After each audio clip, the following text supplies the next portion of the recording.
Gua dipasangin kafan, Mhm. gua manggil gua udah kalau cerita nenek buyut gue itu udah banyak yang mau jemput kamu lagi.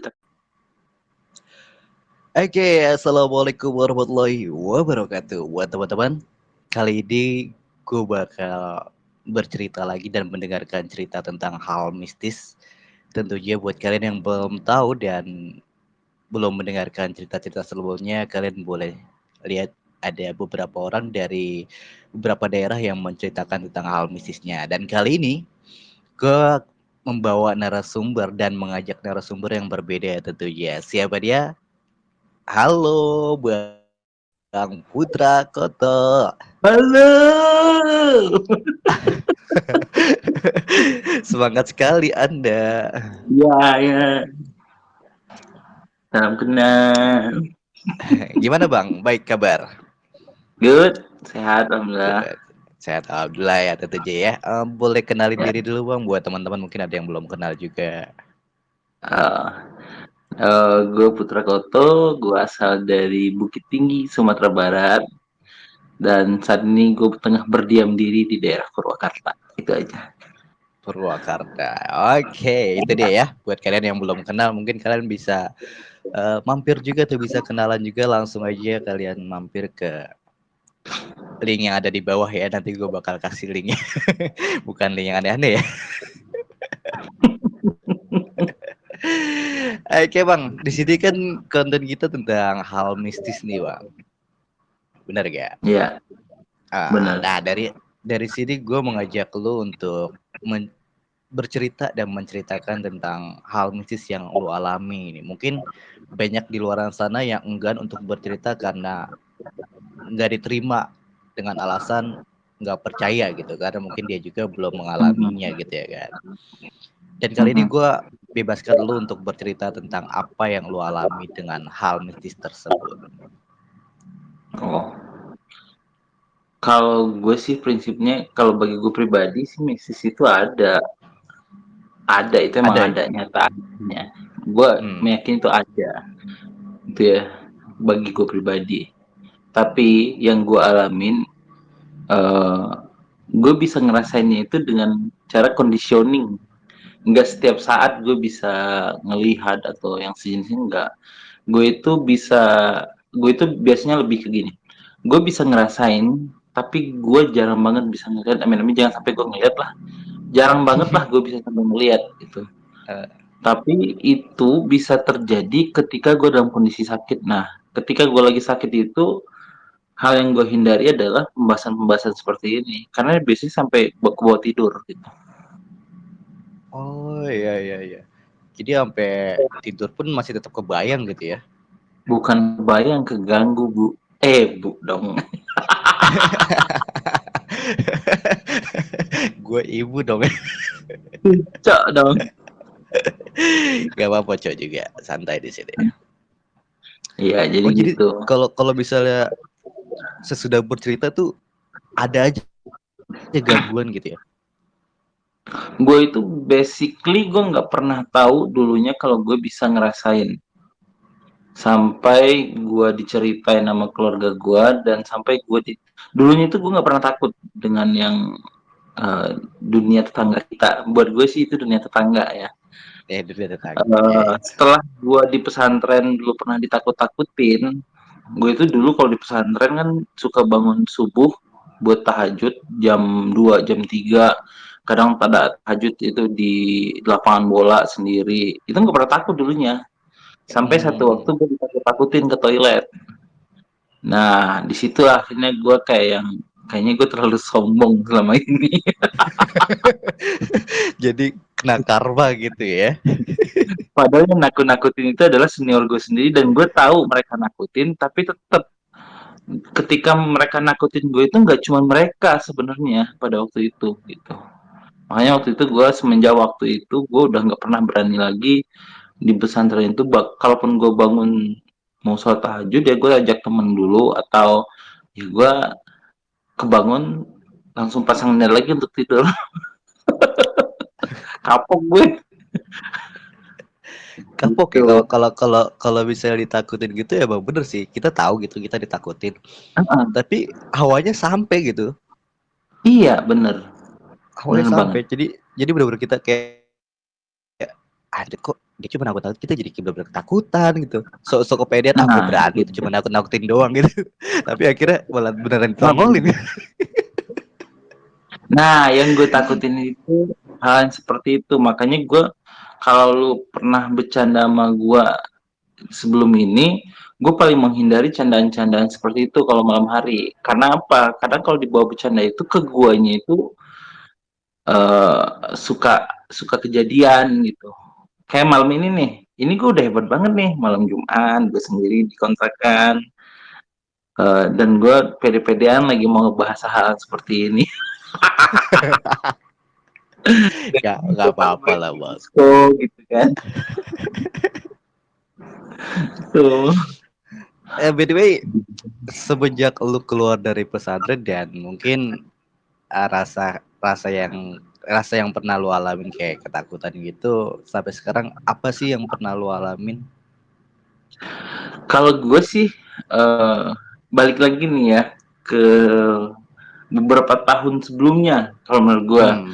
awal dari kenapa gue bisa ngerasain hal-hal seperti ini. Kadang orang kan bisa ngerasain itu karena dia punya six sense, ya, indra ketujuh ya, arti dari six sense ya, indra Hmm. keenam. Iya. Nah, 6 dulu baru 7. iya iya benar. Kalian kali aja udah ganti gitu kan. Jadi kalau orang biasanya, karena kalau nggak dia belagu dikasih lihat sama tetangga itu, ya, kalau nggak dia punya six sense ya. Kalau gue beda kasusnya. Dulu waktu gue masih SD, SD deh kayaknya, SD kelas 3 atau kelas 2 SD lah.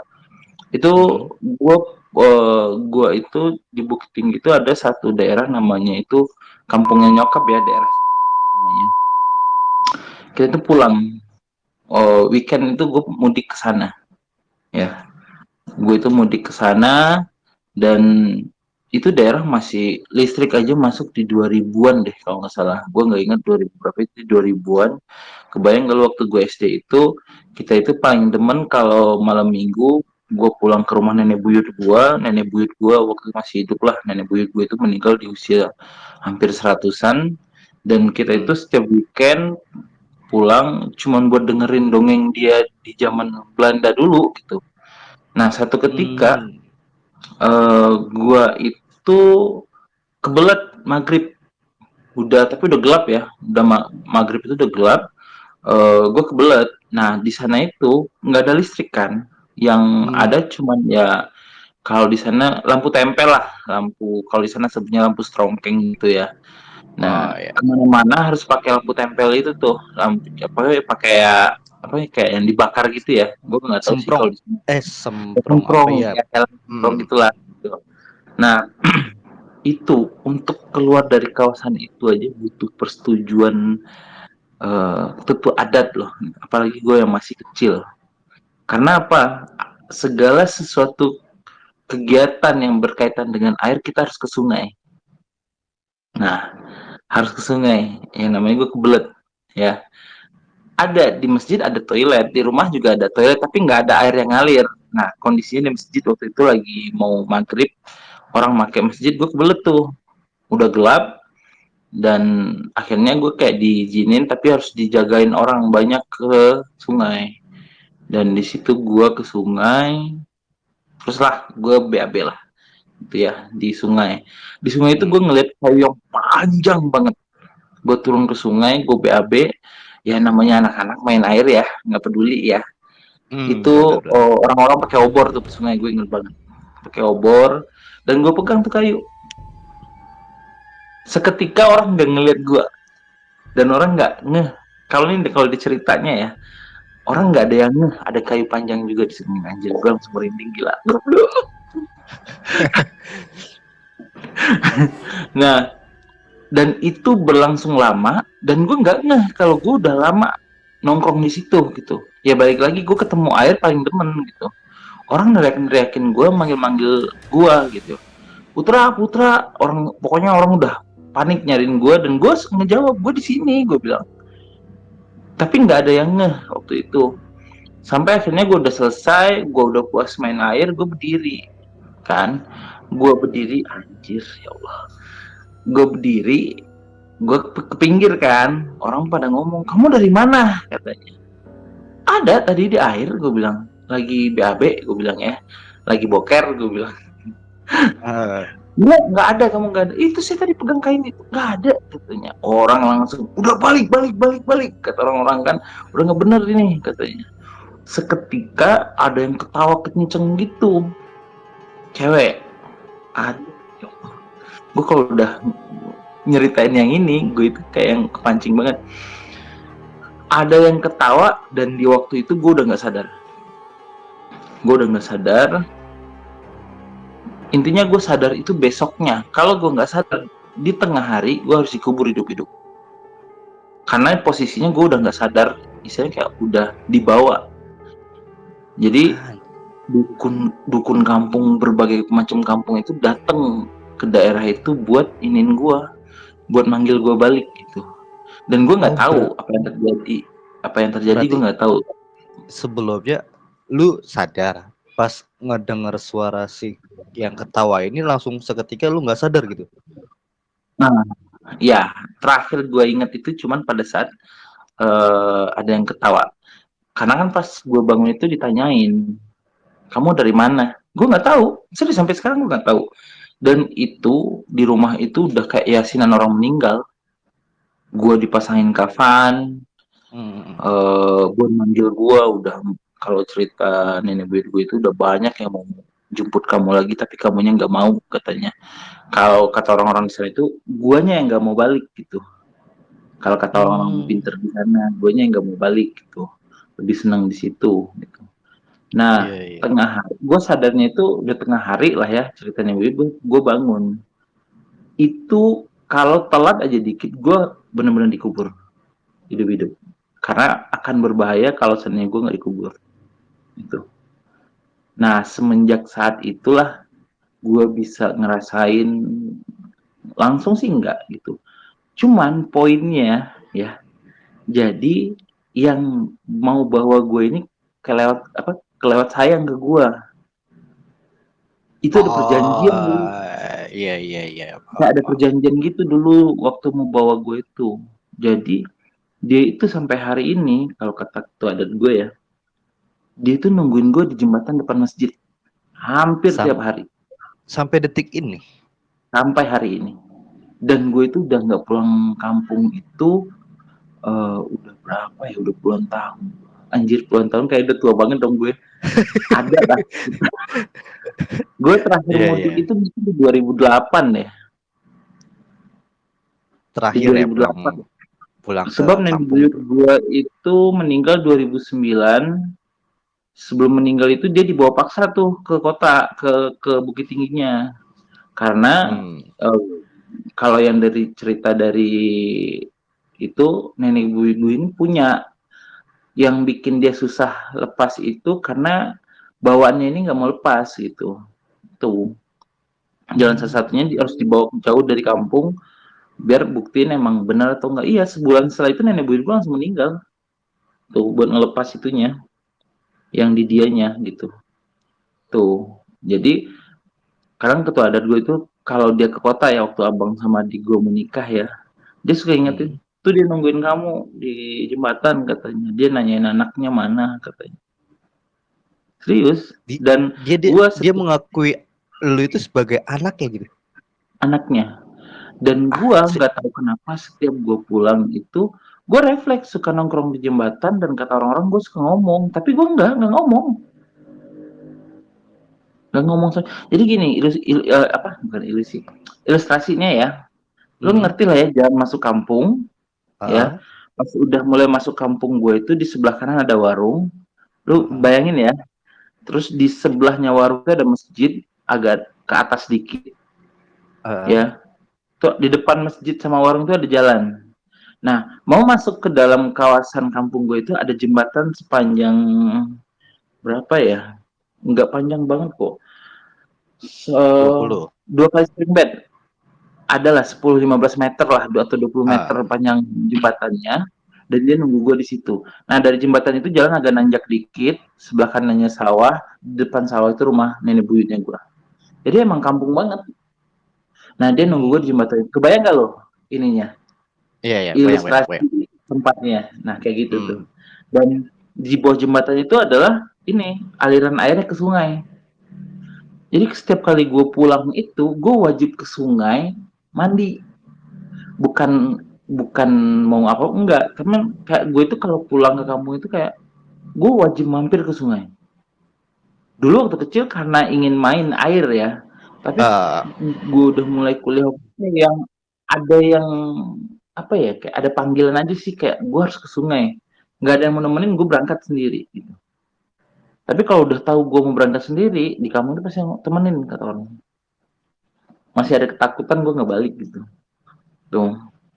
Itu titik awal kalau cerita keluarga gue kenapa gue mungkin bisa kayak gini sekarang ya dari situ karena gue ada kontak langsung gitu. iya ya, berarti apa yang disampaikan sama orang tua dulu itu benar ya, jangan pernah kalian coba-coba keluar maghrib gitu ya. Benar banget itu gue setuju Iya, karena banget nggak di daerah karena maghrib yang itu uh, awalnya mereka keluar iya, karena tuh emang yang lu alamin bang, itu ada di salah satu keluarga gue juga keluar di waktu maghrib tuh ya bang. Bener-bener dari dulu kan orang tua dulu ngelarang kita buat maghrib pulang, jangan ya di luar rumah gitu ya kan. dulu kalau gue di Berarti Bukit bener-bener Tinggi emang ada gitu ya. di Bukit Tinggi ya kalau Hmm. orang tua-tua dulu waktu gue zaman SD sore itu pulang jam 5 udah harus pulang nanti di bawah hantu aru-aru namanya kita nyebutnya. Kalau di Padang hantu aru-aru. Iya, kalau nggak pulang Ah, sebelum maghrib nanti di bawah hantu aru-aru.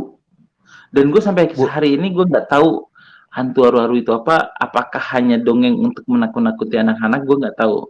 Jadi bahasanya kayak gitu. Nanti kalau lu telat pulang sore sebelum maghrib lu nggak pulang lu dibawa diculik sama hantu aru-aru katanya.